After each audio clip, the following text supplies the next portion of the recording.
Hello, wonderful people.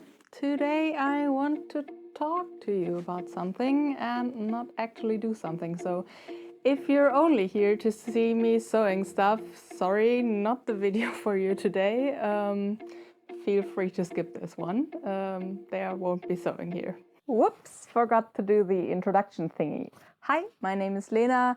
I'm a person with way too many creative hobbies and way too much stuff going on in my head, so this is the tiny little corner of the internet where I have begun to share those things from out of my mind into videos. But I feel the need to talk to you about something that I've done, especially in I think the first 2 videos I published, and that I feel is potentially bad for you and definitely bad for me, and that is down-talking myself. I think a lot of people, especially creative people, have a tendency to do that, or at least I know that a lot of the people that I talk to do that. They and I, and probably a lot of other people, have that tendency to say, I don't really know what I'm doing. And that's not necessarily a lie. We thoroughly feel that when we say it. Because yes, the imposter syndrome is strong in this one, as in many other people. But it's not necessarily objectively true, and I think it's harming ourselves and also harming the people that we're saying that to. Because if the thing that I do is bad and not really good enough and not really worth it, then if your thing that you're maybe making is as good as mine, then it's also, in my opinion, not good enough, or at least that's what I'm potentially communicating to you. And that's not what I want to communicate to you, because that's bullshit. The stuff you're doing is awesome. Even if you fail the first time or the second time or the I don't know how many times, just the fact that you're doing something is great. And I don't want you to feel bad about that. Just because I said, well, I did this thing, but it's really not that great. And yes, I'm aware that this is a bit of a complicated or convoluted thing to think about and pretty hypothetical, because I don't think most people actively think about, oh, she said this is bad, so mine must be bad. But the things we don't consciously notice about our language still are important sometimes.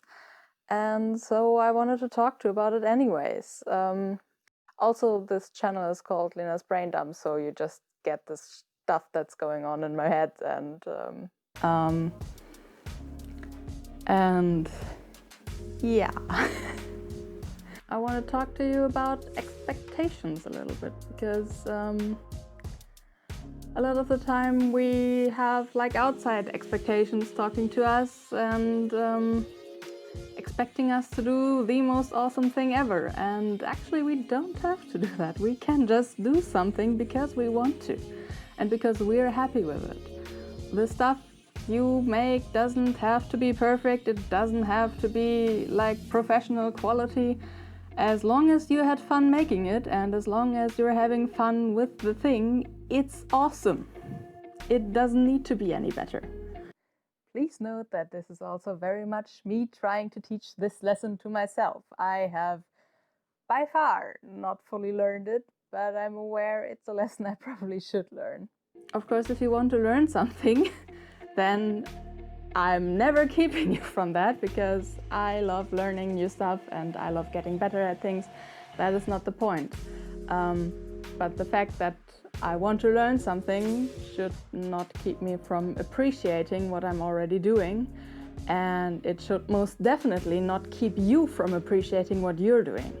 And I feel a lot of the time that things we say can do that to us, and I hate it.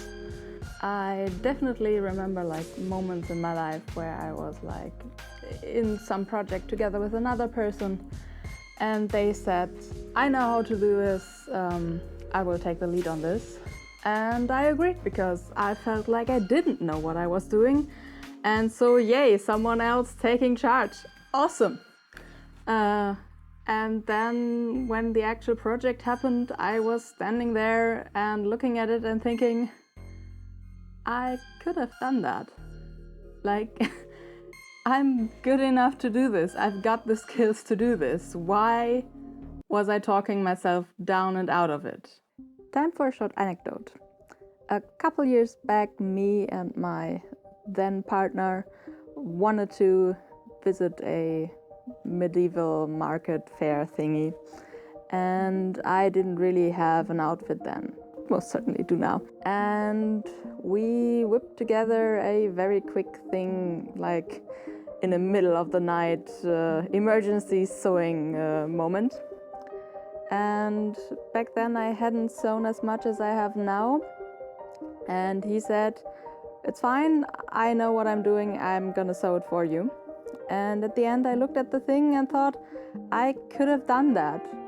Like, I could have helped more with this, and I didn't need to talk myself down, and I was really, really mad at myself. And I think that happens a lot of the time, that we are not certain about our skills, and when somebody else steps up, we keep ourselves from committing our full potential to the project just because it's easier. And that's kind of sad. And I totally get, like, or at least for me, I get why I'm doing it a lot of the times. It's a self-protection measure.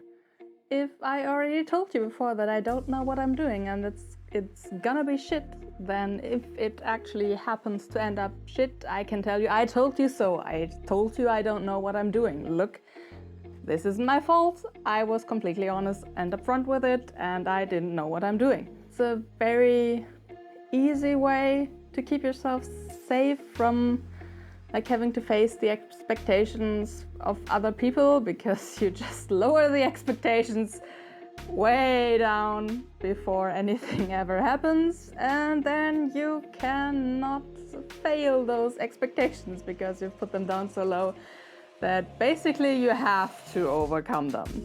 But it's also a very, very cheap way out of being accountable for yourself and out of taking charge and appreciating what you yourself are doing. And I don't want you to make that same mistake. And also, like, the expectations we have for ourselves often are not the same that other people have for us. And a lot of the times I think we tell ourselves that other people have these huge badass expectations, and it's really just ourselves projecting our own fear onto them and not really them, like, trying to put us down. I remember that one very early thing that I sewed was this thing. It wasn't the first thing I've sewn, but it's definitely pretty early in there. And it's a bag to keep my Game Boy in and 2 of the games. And it's pretty ugly. Stop right there. I'm doing it again, even in the video that I'm talking about not wanting to do this. I'm calling it ugly, even though it really isn't that ugly. I mean, certainly it's not something you're gonna buy in a store.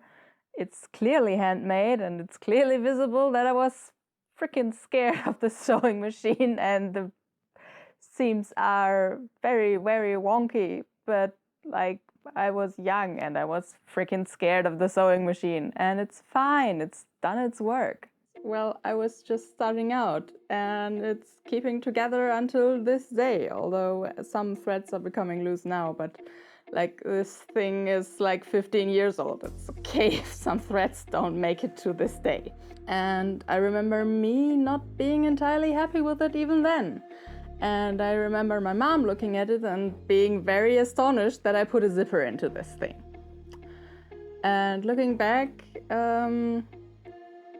yeah, I'm kind of torn, because, like, one part of me says, like, the outside part of this is something that already existed. I didn't sew the pocket, obviously, I just sewed stuff into it. And yeah, I put a zipper in that I think was salvaged from the same old pair of pants that was my dad's before that, and donated the back pocket for this project. And like looking back, yeah, inserting a zipper is not that easy.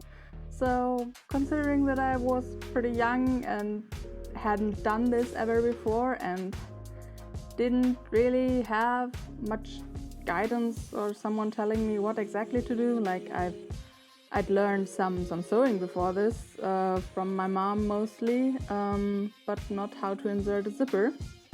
And I just hand stitched this and did it as best as I could, and I think it's pretty okay, honestly. So yeah, it's fine. And still I did the thing again where I called it ugly, and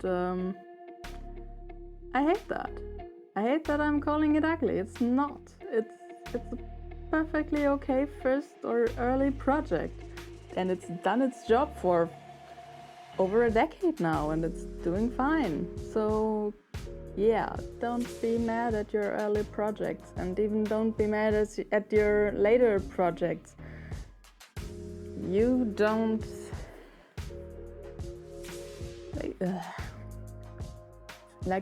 don't be mad at the things you create.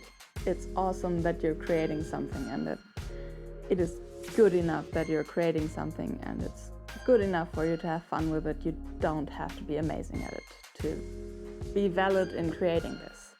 One little caveat in here though.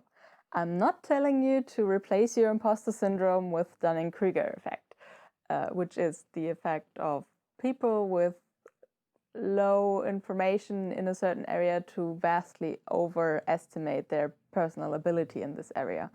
That is all those people, for example, that are now thinking they know more about the effects of mask wearing than the virologists do, which they certainly do not.